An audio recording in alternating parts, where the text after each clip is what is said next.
नमस्कार दोस्तों, आपके अपने YouTube चैनल ई ज्ञान पर आप सभी का हार्दिक स्वागत है। और आज हम पढ़ने जा रहे हैं मौर्य साम्राज्य को। तो देखिए, जो मौर्य साम्राज्य है उसका जो सबसे प्रतापी शासक है वो अशोक को माना जाता है। और उससे पहले उसके जो दादाजी थे उनका नाम था चंद्रगुप्त मौर्य, वो भी एक महान शासक के रूप में उभरे थे। और इनका जो कार्यकाल है वो 322 ईसा पूर्व में स्टार्ट होता है। कब स्टार्ट होता है?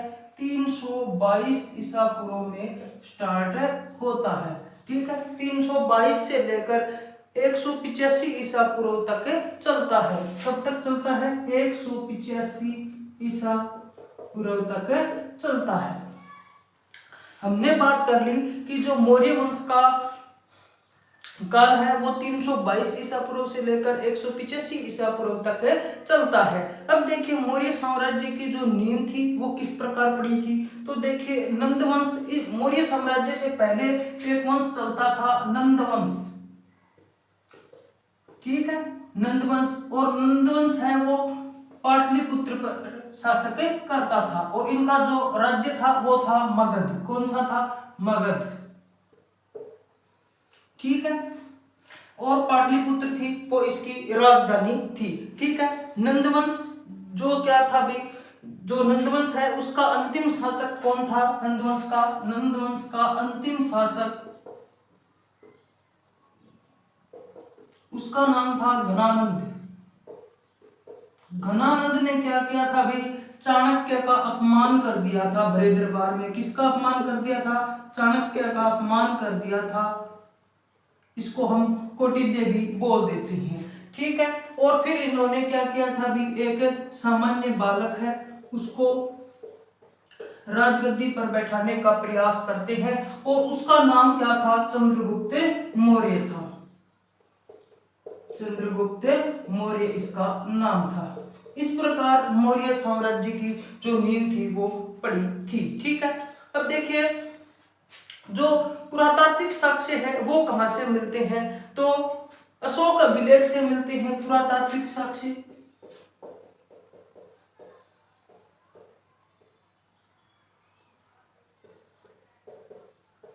अशोक अभिलेख से मिलते हैं। और किससे मिलते हैं? रुद्र दमन से भी मिलते हैं। किससे मिलते हैं? रुद्र दमन से मिलते हैं।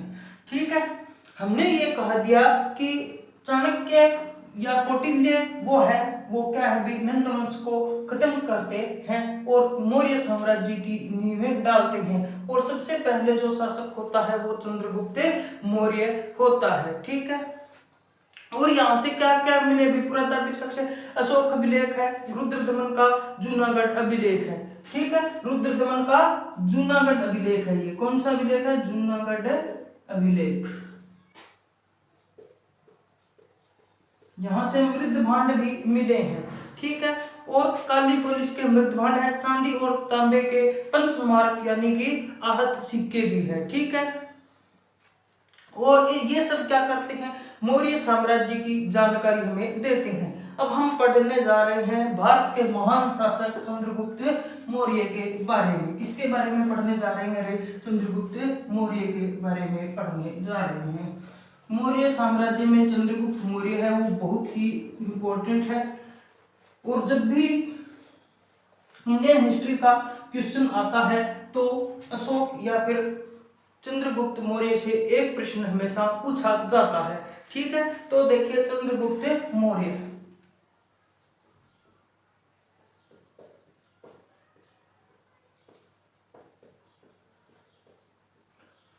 हम बात करते हैं चंद्रगुप्त मौर्य की। ठीक है, तो भारत का प्रथम राष्ट्रीय शासक था। क्या था? भारत का प्रथम राष्ट्रीय शासक, भारत का प्रथम राष्ट्रीय सम्राट था। ठीक है, और इनकी जो नीति थी वो कौन सी थी? साम्राज्य विस्तार नीति।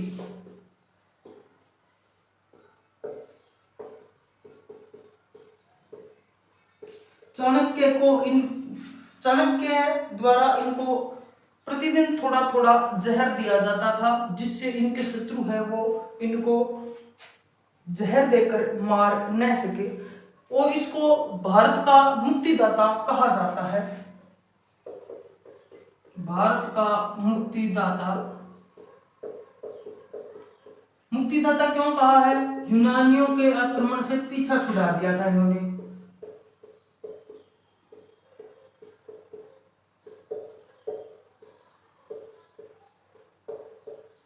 यूनानियों के आक्रमण का इन्होंने क्या कर दिया था भाई? दमन कर दिया था। ठीक है।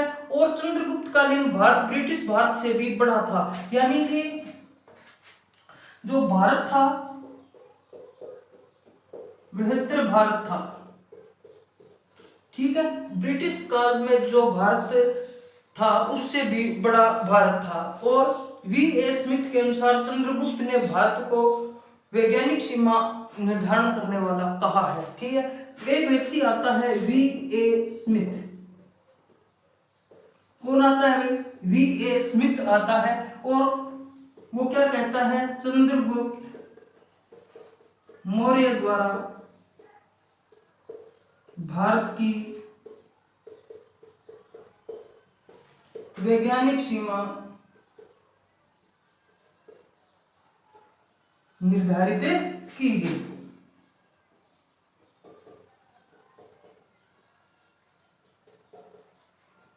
क्या कहा भी इसने? कि चंद्रगुप्त मौर्य द्वारा वैज्ञानिक सीमा है वो निर्धारित की गई। अब देखिए हम अगर बात करें किसकी भी, कि जो भारत था वो कहां से कहां तक विस्तार लिए था चंद्रगुप्त के काल में। तो देखिए अगर हम बात करें मैप पर, तो देखिए सबसे पहले अगर हम उत्तर की बात करें तो उत्तर में कश्मीर। ठीक है। और कश्मीर से लेकर कहां तक था भाई? कर्नाटक तक था। कहां तक था? कर्नाटक तक था। कश्मीर से कर्नाटक तक था। और यहां पर देखिए जो पूर्व में बंगाल था, तो बंगाल से लेकर ईरान तक था। ठीक है। तो जो इतना बड़ा क्षेत्र था उसके सम्राट थे चंद्रगुप्त मौर्य। ठीक है। अब स्ट्रेबो व जस्टिन इसको क्या कहते थे? स्ट्रेबो व जस्टिन। स्ट्रेबो व जस्टिन इसको सेंड्रोकोटस कहते हैं। क्या कहते हैं? सेंड्रोकोटस।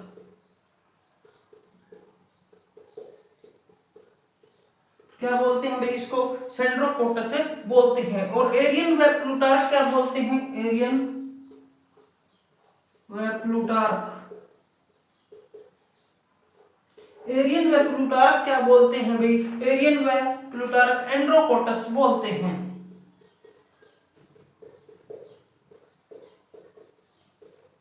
ठीक है। तो हम ये बोलते हैं कि स्ट्रेबो व जस्टिन को सेंड्रोकोटस बोलते हैं और एरियन व प्लूटार्क इसको एंड्रोकोटस बोलते हैं। ठीक है। फिर देखिए विलियम जॉनसन, एक व्यक्ति है विलियम जॉनसन। व्यक्ति का नाम क्या है? William Johnson. क्या नाम है? विलियम जॉनसन नाम है। और वो इसकी तुलना जो हमारे चंद्रगुप्त मौर्य है उसकी तुलना सेंड्रोकोटस से करते हैं।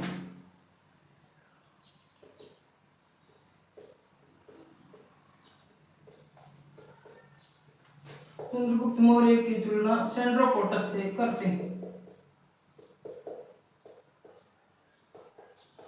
किससे करते हैं? सेंड्रोकोटस से करते हैं।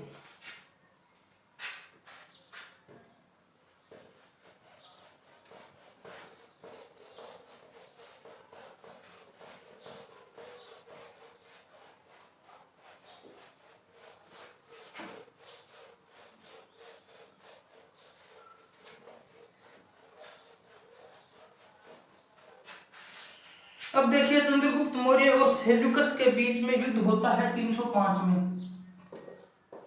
चंद्रगुप्त के मध्य और सेल्यूकस के मध्य एक युद्ध होता है। 305 ईसा पूर्व में। कब होता है भाई? 305 ईसा पूर्व में युद्ध होता है। ठीक है, और युद्ध है वो कहाँ होता है? युद्ध होता है सिंधु नदी के किनारे। सिंधु नदी के किनारे क्या होता है? युद्ध होता है।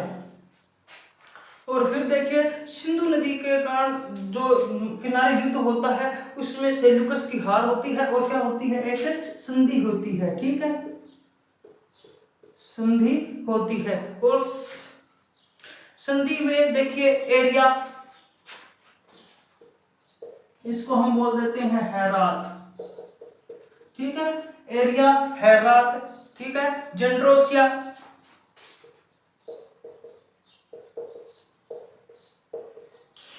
एरिया हेरात जेंड्रोसिया, और इसको हम बोलते हैं बलूचिस्तान। क्या बोलते हैं अभी? बलूचिस्तान को बोलते हैं। हमने बात कर ली एरिया की, जेंड्रोसिया की और पेरेपिनिसडाई।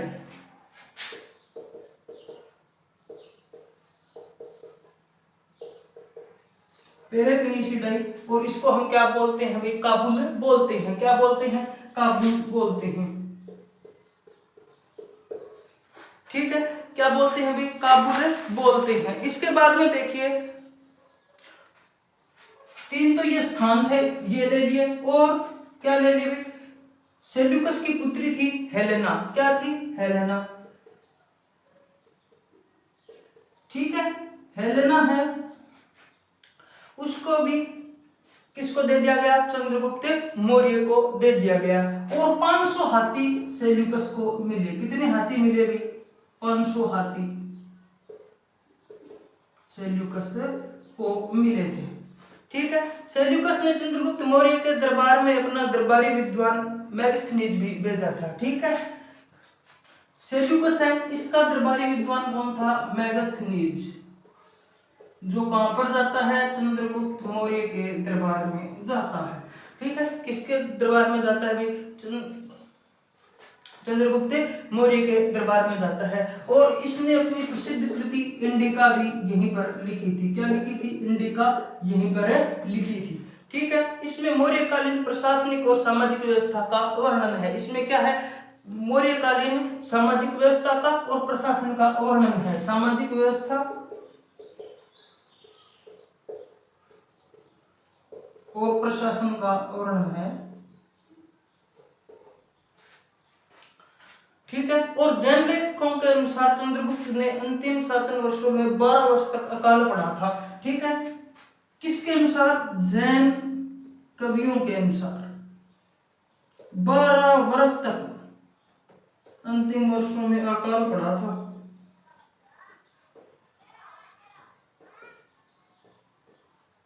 अकाल पड़ा था। ठीक है, तो हमने ये बात कर ली कि जो जैन लेखक या कवि है वो क्या कहते हैं भाई? कि 12 वर्ष तक अकाल पड़ा था अंतिम क्षणों में। ठीक है, और चंद्रगुप्त का जो उत्तराधिकारी था यानी कि जो पुत्र था वो था बिंदुसार। कौन था? बिंदुसार। ठीक है, ये तो था छोटा, और इससे बड़ा एक और था, उसका नाम क्या था भाई? जस्टिन नाम था। जो जस्टिन की माता थी उसका नाम क्या था? हेलेना था। और जस्टिन है वो सेल्यूकस का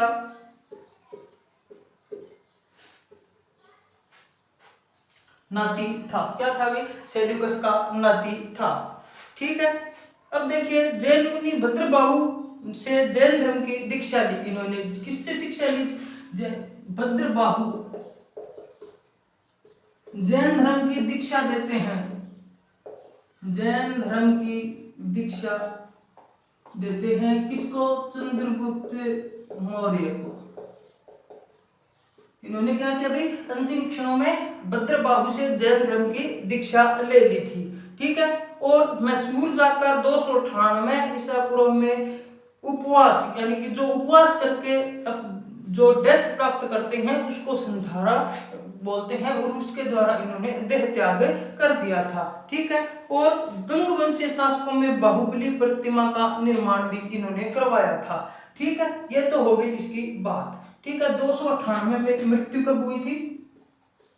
298 में। कब हुई थी मृत्यु? 298 में। अब हम बात करते हैं चंद्रगुप्त की कुछ उपलब्धियों के बारे में।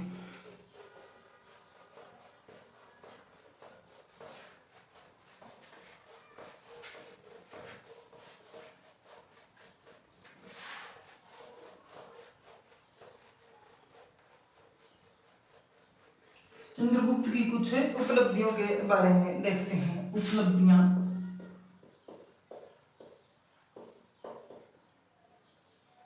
कि इन्होंने जो मुख्य मुख्य कार्य थे वो क्या किए थे। तो देखिए, महान विजेता और कुशल प्रशासन संचालक थे। ठीक है, महान विजेता व कुशल प्रशासक। ये कौन सी पुस्तक कहती है? इंडिका कहती है। और इंडिका को लिखा किसने था? मैगस्थनीज ने लिखा था। ठीक है, जो सेल्यूकस के दरबारी कवि थे।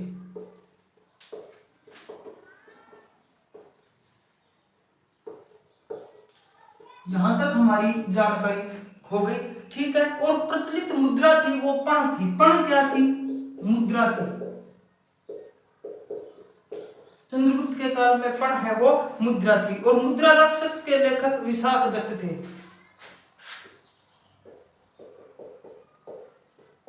ठीक है, विशाख दत्त द्वारा मुद्रा राक्षस इन्हीं के काल में लिखी गई थी। किसके काल में लिखी गई थी भाई? चंद्रगुप्त मौर्य के काल में लिखी गई थी। और चंद्रगुप्त के प्रधानमंत्री थे वो चाणक्य, और उसका दूसरा नाम था कौटिल्य। ठीक है, चाणक्य, कौटिल्य प्रधानमंत्री थे। ठीक है भाई, तो यहां तक हमने चंद्रगुप्त मौर्य के बारे में पूरी डिटेल से पढ़ लिया। क्वेश्चन अगर आएगा तो इन्हीं लाइनों में से आएगा। और नेक्स्ट हम देखेंगे अब बिंदुसार के बारे में। किसके बारे में देखेंगे भाई? बिंदुसार के बारे में देखेंगे।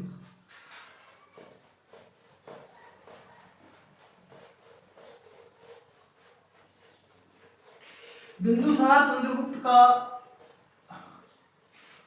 पुत्र था। ठीक है, अब देखिए बिंदुसार।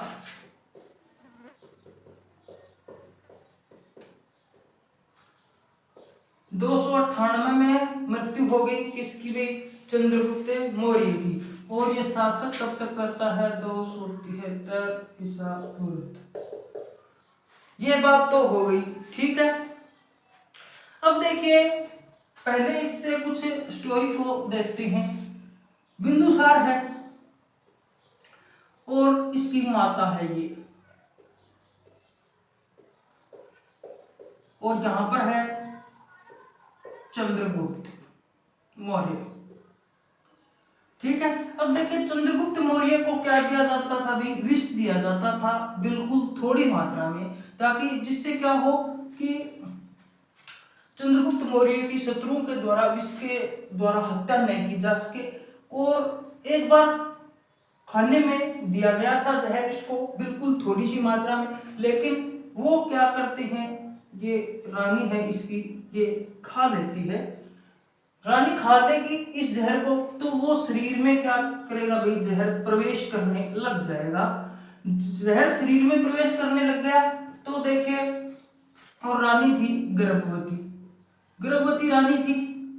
तो अब क्या करना पड़ा भाई? इसकी जो धड़ थी उसको काट दिया गया और शल्य चिकित्सा के द्वारा बिंदुसार का जन्म हुआ।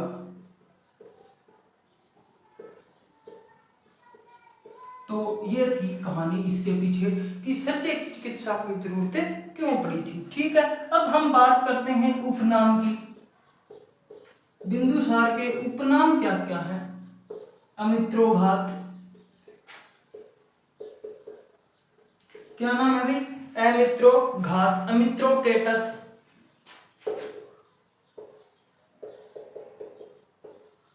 और सेंड्रोकेटस किसका नाम था भाई? चंद्रगुप्त मौर्य का। और एंड्रोकेटस किसका नाम था? चंद्रगुप्त मौर्य का। इसका है अमित्रोघात, अमित्रोकेटस और अमिटाकेटे।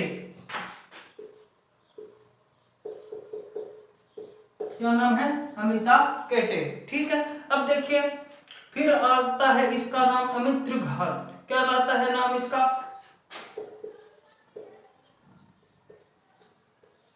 मित्रघात। ठीक है, ये आ गए इसके नाम। और देखिए सिंहसेन, भद्रसार, ये इसके और नाम थे। इसके अलावा देखिए यूनानी लेखकों में बिंदुसार का नाम अमित्रोकेटस मिलता है, जिसका प्राकृतिक भाषा में अमित्रोघात व संस्कृत भाषा में अमित्रोघात मिलता है, जिसका शाब्दिक अर्थ क्या होता है? शत्रुओं का संहारक होता है। क्या होता है भाई? शत्रुओं का संहारक, अमित्रोघात ये नाम है। ठीक है, तो इसका क्या मतलब होता है? अर्थ क्या होता है इसका? शत्रुओं का संहारक,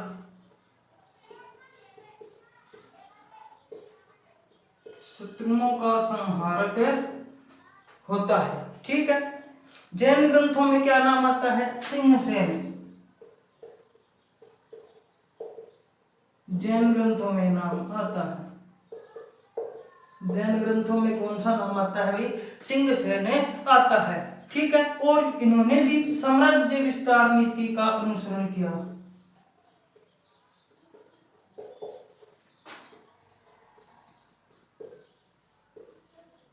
साम्राज्य विस्तार नीति का क्या किया? इन्होंने अनुसरण किया था। ठीक है, कई सैन्य अभियान इन्होंने भेजे थे। और दिव्य वदान के अनुसार एक कृति है दिव्य वदान। ठीक है, उसके अनुसार जो बिंदुसार है के काल में तक्षशिला में विद्रोह हुआ, जिसका अशोक ने दमन किया था।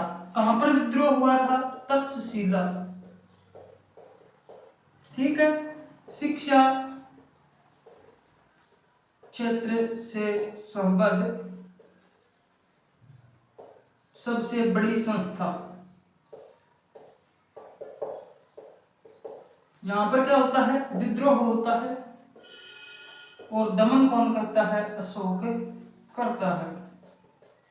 ठीक है, अशोक सुभद्रांगिनी और बिंदुसार से उत्पन्न पुत्र होता है। ठीक है, और जो पटरानी थी बिंदुसार की, उसका नाम था चारुमती। क्या नाम था? चारुमती था। ठीक है, तिब्बती लेखक लामा तारानाथ के अनुसार, अगर हम बात करें तिब्बती लेखक लामा तारानाथ की, तो देखिए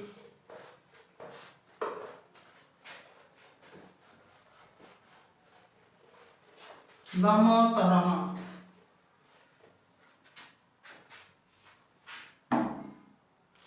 लामा तारानाथ के अनुसार खस व नेपाल में विद्रोह का दमन अशोक ने किया था।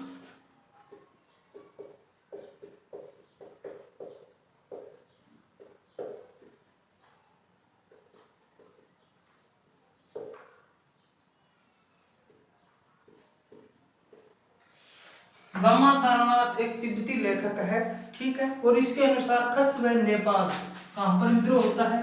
खस व नेपाल में विद्रोह होता है, उसका दमन भी अशोक के द्वारा किया गया था। किसके द्वारा दमन किया गया भाई?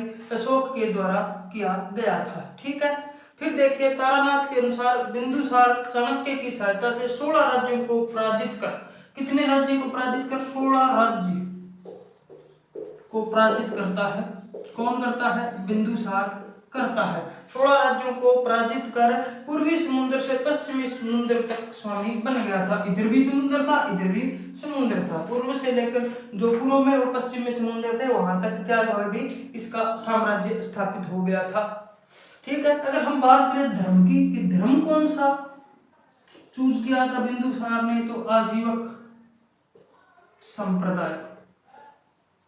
ठीक है, किसको मानते थे? आजीवक संप्रदाय को मानते थे। महावंश के अनुसार जो बिंदुसार है, उन्होंने 60,000 ब्राह्मणों को सम्मानित करने वाला और उदार धार्मिक नीति वाला माना जाता है। 60,000 ब्राह्मणों को क्या किया था भाई? इन्होंने सम्मानित किया था। 60,000 ब्राह्मणों को सम्मानित करने वाला उदार राजा, जहां हम इसको बोल देते हैं सम्राट। कौन थे? अशोक के पिता थे, सुभद्रांगी के पति थे।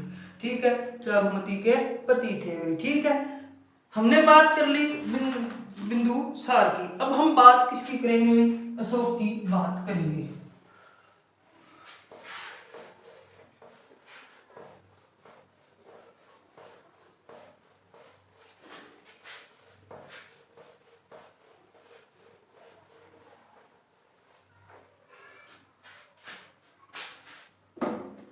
अब देखिए, बात हम करते हैं सम्राट अशोक की। किसकी बात करते हैं भाई? सम्राट अशोक की बात करते हैं। तो देखिए, सम्राट अशोक है वो 273 से 232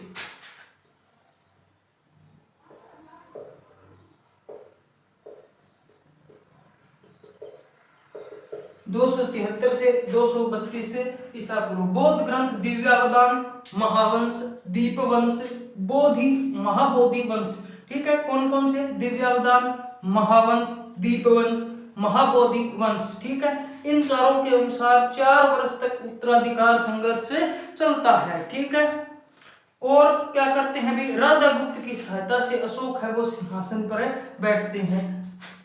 माता का नाम, पिता का नाम। माता सुभद्रांगी, चंपा के ब्राह्मण की पुत्री, चंपा गांव में एक ब्राह्मण की पुत्री। अब देखिए, सुभद्रांगी के जो पिता थे वो क्या थे भी? एक वैद्य थे। क्या थे? वैद्य थे। और शिकार खेलते वक्त बिंदुसार है वो क्या हो जाते हैं? घायल हो जाते हैं। और घायल अवस्था में सुभद्रांगी को मिलते हैं। सुभद्रांगी द्वारा इसका क्या किया जाता है? इलाज किया जाता है।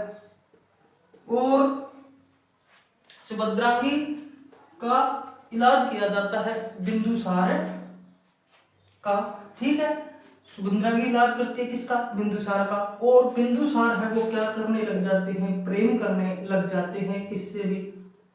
सुभद्रांगी से। सुभद्रांगी से प्रेम किया तो इन्होंने क्या कर दिया? फिर विवाह कर दिया। विवाह के पश्चात ये कहाँ नहीं जाते? राजमहल नहीं जाते। राजमहल नहीं जाते हैं। राजमहल नहीं जाते हैं और कुटिया में ही निवास करने लग जाते हैं। लेकिन सेनापति आता है और महाराज को वापस लेकर चला जाता है। और इन्होंने वादा किया था कि मैं आपको वापस लेने आऊंगा, लेकिन ये स्वयं ने आकर किसको भेजते हैं भाई? सेनापति को भेजता है। और सेनापति की पुत्री का विवाह है वो किसके साथ होना था? बिंदुसार के साथ होना था। बिंदुसार के साथ सेनापति की पुत्री का विवाह होना था। तो सेनापति क्या करता है भी? धोखा करता है बिंदुसार के साथ। और वो क्या करता है कि मेरा जो नाती है वो क्या करेगा भी? सम्राट बनेगा। यह सोचकर वह चंपा के ब्राह्मण की हत्या कर देता है। और सुभद्रांगी जब क्या थी? गर्भवती थी। तो वो क्या करता है? झोंपड़ी को आग लगा देता है। लेकिन ईश्वर की कृपा से सुभद्रांगी है वो बच जाती है। क्या है? सुभद्रांगी है वो बच जाती है और वो अन्यत्र स्थान पर चली जाती है। और धीरे धीरे वो क्या करती है भाई? जब अशोक 14 वर्ष का हो जाता है, कितने वर्ष का? 14 वर्ष का हो जाता है, तो पाटलिपुत्र में चाणक्य की सहायता से चली जाती है। ठीक है, और यहीं पर बिंदुसार को पता चलता है कि उसका जो चौथा पुत्र है वो यहीं पर है। इस प्रकार जो संघर्ष है वो चला था। ठीक है, अब देखिए, माता सुभद्रांगी थी। ठीक है, और बिंदुसार ने इसको इसको नाम दिया था धर्मा। क्या नाम दिया था? बिंदुसार ने इसको धर्मा नाम दिया था। ठीक है।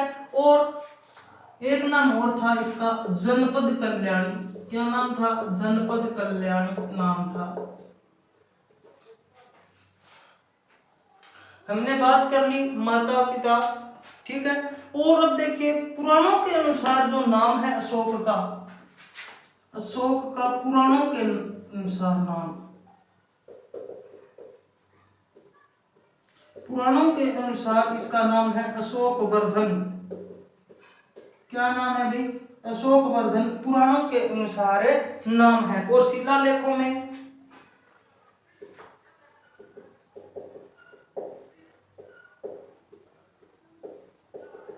देवनाम प्रियदर्शी, देवनाम प्रियदर्शी।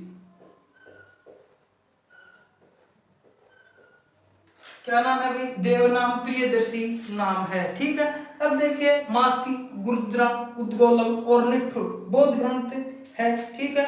और मास्की, गुर्जरा, उद्गोलम, निठुर ये चारों ही जो बौद्ध ग्रंथ है इसमें अशोक का नाम अशोक मिलता है। और अशोक के अभिलेखों में रानी कारुबाकी और तीवर का उल्लेख मिलता है। रानियां कितनी थी? 2 थी। कौन कौन सी? कारुबाकी और तीवर। ठीक है। और कौशाम्बी में अभिलेख में रानी कारुबाकी का उल्लेख मिलता है। किसका उल्लेख मिलता है? रानी कारुबाकी का। कहां पर? रानी कारुबाकी का जो उल्लेख है वो कहां पर मिलता है भाई?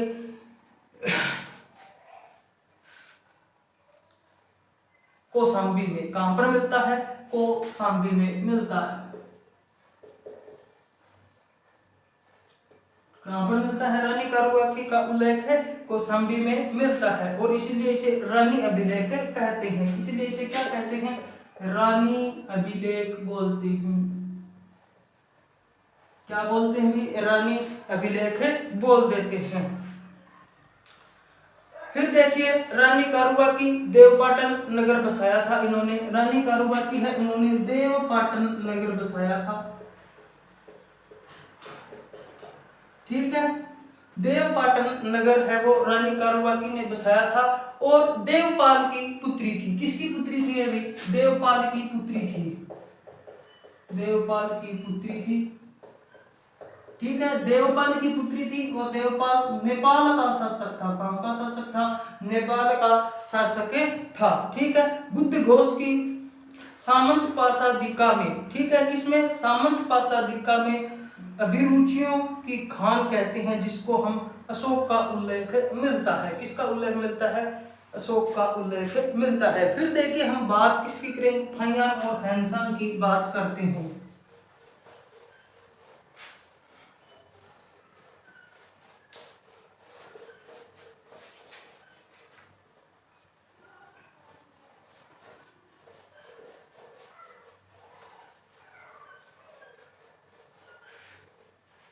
हम बात किसकी कर रहे हैं? फाहियान और हैंसान की बात करते हैं।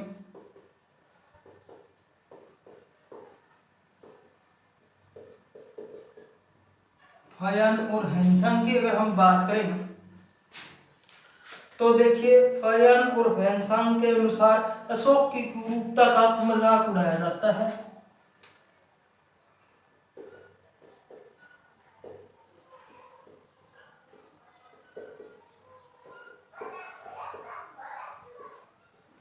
तो अंतःपुर में। कहां पर उड़ाया जाता है? अंतःपुरम में। कहां उड़ाया जाता है भाई? अंतःपुर में उड़ाया जाता है। ठीक है। ठीक है। मजाक उड़ाया जाता है। तो 500 स्त्रियों की हत्या कर दी जाती है अशोक के द्वारा। कितनी? 500 स्त्रियों व बच्चों की क्या की जाती है? हत्या की जाती है। और चांडाशोक नाम पड़ता है इसका। क्या नाम पड़ता है भाई? चांडाशोक। क्या नाम पड़ता है रे इसका? चांडाशोक पड़ जाता है। ठीक है। और चांडाशोक है वो क्या है? दूसरों को कष्ट में देखकर खुश होता है।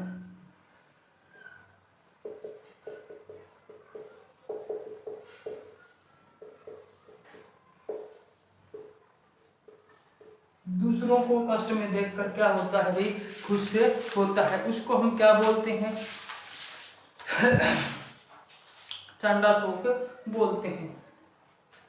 और कलिंग आक्रमण की ये बात है, किसकी बात है, कलिंग आक्रमण की ये बात है, ठीक है। और इसके बाद है, इसको क्या होता है, पछतावा होता है। और चांडाशोक है वो किस में बदल जाता है, धर्माशोक में बदल जाता है। चांडाशोक है वो किस में बदल जाता है रे, धर्माशोक में बदल जाता है, ठीक है। अशोक के 13वें अभिलेख में, कितने अभिलेख में, 13वें अभिलेख में कलिंग से संबंधित जानकारी है, कलिंग से संबंधित जानकारी है,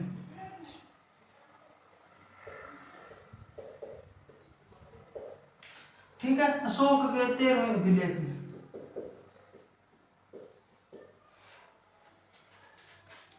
ठीक है। अब देखिए कलिंग युद्ध का कारण क्या था, इसके ऊपर हमारी चर्चा रहेगी कि कलिंग का जो आक्रमण हुआ था उसका कारण क्या था।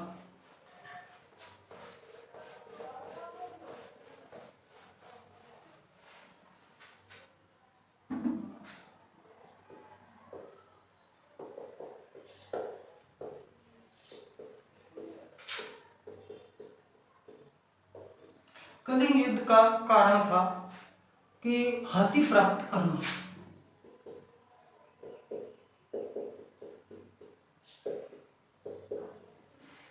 ठीक है। और मुख्य कारण क्या था,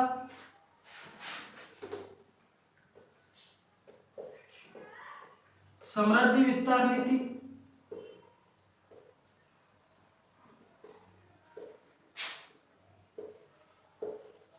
वह आर्थिक हितों की सुरक्षा।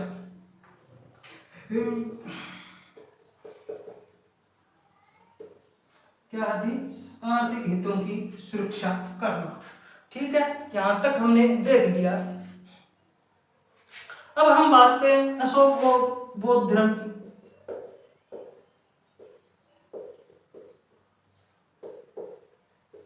किसकी बात करें भाई, अशोक और बौद्ध धर्म की अगर हम बात करें तो देखिए अशोक और बौद्ध धर्म की हम बात करें तो राजतरंगिणी के लेखक है कल्हण।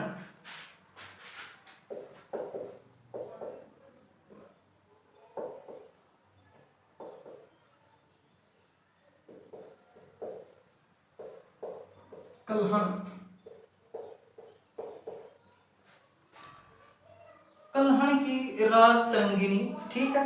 और इसमें जो अशोक है वो शिव का उपासक है,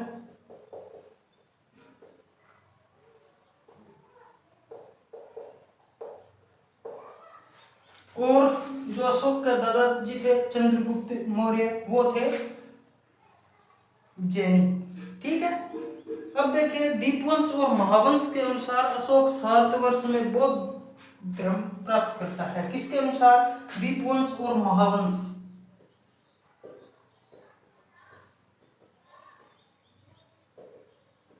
दो बौद्ध ग्रंथ है के अनुसार अशोक 7 वर्ष में क्या करता है, अशोक 7 वर्ष में बौद्ध श्रमण निग्रोध ने बुद्ध को क्या किया था, बौद्ध धर्म की दीक्षा दी थी। किसने दी थी, बौद्ध श्रमण निग्रोध ने।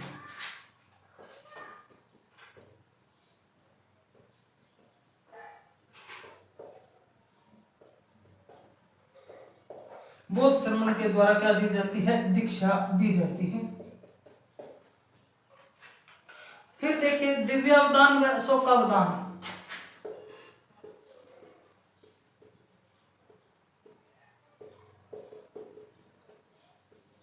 दिव्यावदान और अशोकावदान, ठीक है। माला के अनुसार उपगुप्त नामक बौद्ध भिक्षु ने दीक्षा दी। किसने दी थी, उपगुप्त ने दीक्षा दी। किसने दी थी दीक्षा, उपगुप्त ने दी थी, ठीक है। किसके अनुसार, दिव्यावदान और अशोकावदान के, ठीक है। और दीपवंश और महावंश कहते हैं कि 7 वर्ष में बौद्ध धर्म निग्रोध के द्वारा दीक्षा दी जाती है। ठीक है, अशोक का बौद्ध धर्म में प्रविष्ट होना भिक्षु गतिक कहलाता है। भिक्षु गतिक क्या है? भिक्षु गतिक क्या है भाई? अशोक का बौद्ध धर्म में जाना।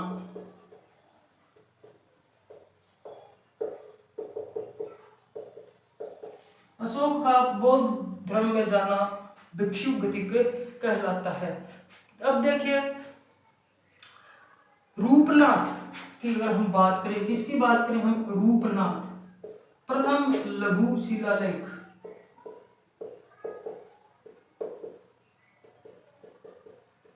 प्रथम लघु शिलालेख है रूपनाथ, और इसके अनुसार जो अशोक है वो शुद्ध शाक्य है।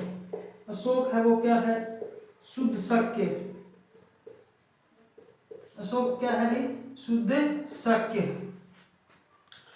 फिर हम बात करें भ्राभु शिलालेख की, किसकी बात करें? भ्राभु शिलालेख की।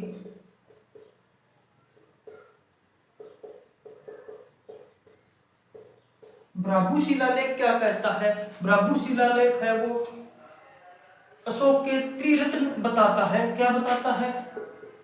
त्रिरत्न बताता है। कौन कौन से त्रिरत्न है? बौद्ध, धम्म और संघ है। कौन कौन से? बौद्ध, धम्म और संघ।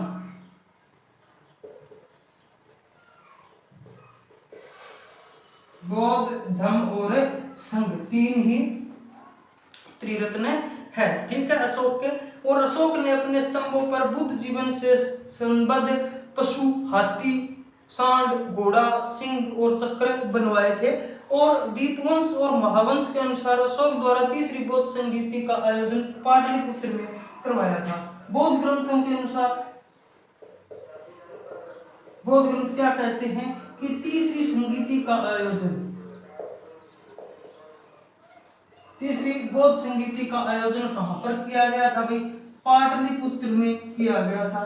किसके अनुसार? बौद्ध ग्रंथों के अनुसार। ठीक है भाई, बौद्ध ग्रंथ क्या कहते हैं कि तीसरी जो बौद्ध संगीति थी वो पाटलिपुत्र में की गई थी।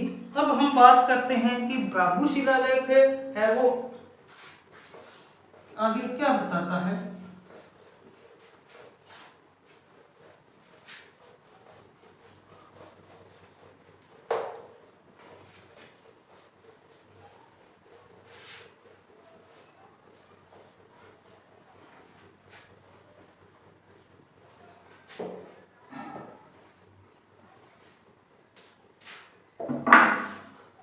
अब देखिए भ्राभु शिलालेख है वो अशोक के बौद्ध होने का सबसे बड़ा प्रमाण है।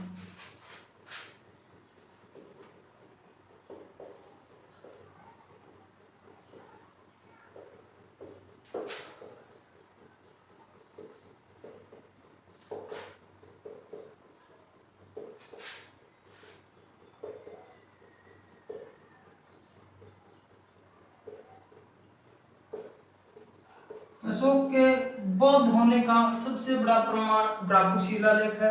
और मास्की अभिलेख है वो बौद्ध शाक्य बताता है अशोक को। मास्की, ठीक है, मास्की अभिलेख है वो बौद्ध को क्या, बौद्ध शाक्य बताता है अशोक को।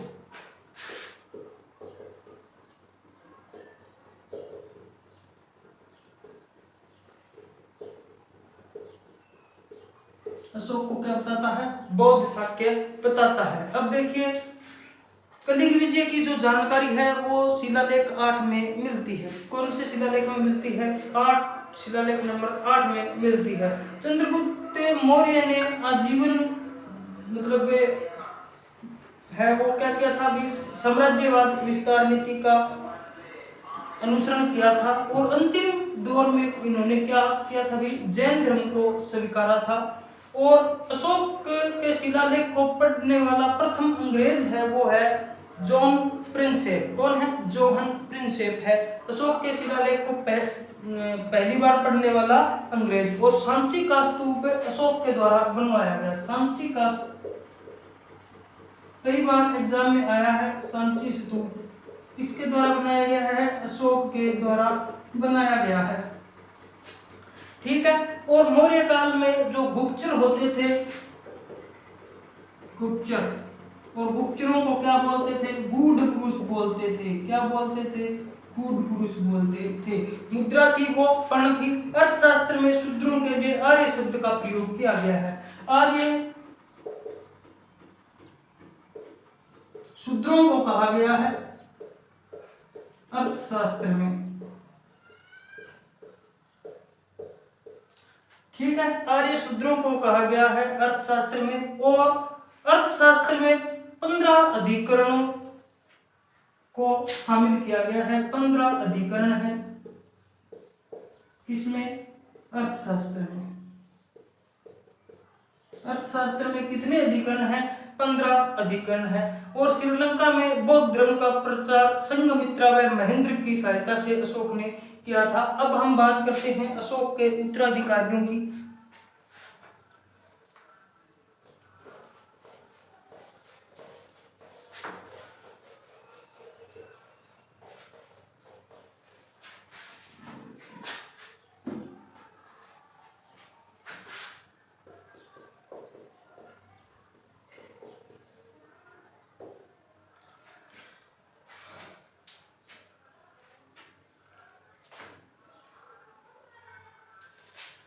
उत्तराधिकारी है वो था कुणाल। कौन था भी? कुणाल था। और जो अलग अलग लेखक हैं वो इसको अलग अलग बताते हैं। तो दिव्यावदान के अनुसार धर्म विवर्धन और विष्णु व भागवत पुराण के अनुसार सुयश था। कौन था? सुयश था। ठीक है, अब देखिए कुणाल था वो क्या था? अंधा था। इसका एक पुत्र था। पुत्र का नाम क्या था? संप्रति था। क्या नाम था? संप्रति था। और संप्रति ही वास्तविक राजा था। संप्रति ही क्या था? वास्तविक राजा था। फिर देखिए दशरथ आता है। दशरथ के बाद संप्रति आता है। और संप्रति है वो सबसे अशोक के उत्तराधिकारियों में